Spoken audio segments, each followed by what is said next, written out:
15వ ఆగస్టు. రచన పద్యపఠనం వేణుశ్రీ.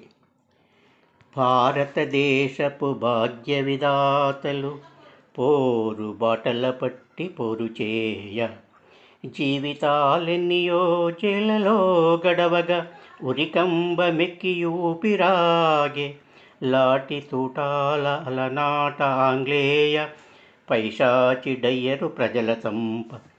అతివాద మితవాదులంతేకమైనారు, శాంతి అహింసల సత్యమనడి గాంధీ నాయక మార్గములో కదలినారు.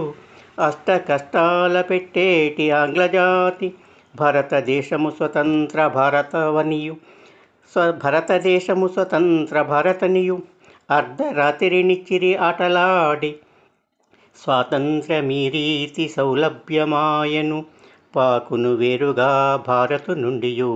మహమ్మదలీ జిన్న మత బీజములు దల్ల, ఇంగ్లీషు కుట్రచే ఎగదోసి చీల్చెగా, హత్యలు దహనాలు అంతట ఎగబాక వేరయ్యే దేశము వేగిరమ్మి.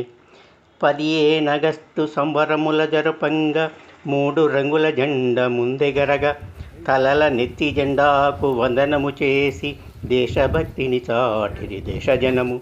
పాలన చేయు ప్రజాస్వామ్య పద్ధతినియు నాయకెంపిక ఓటర్లే నాయుధమ్ము.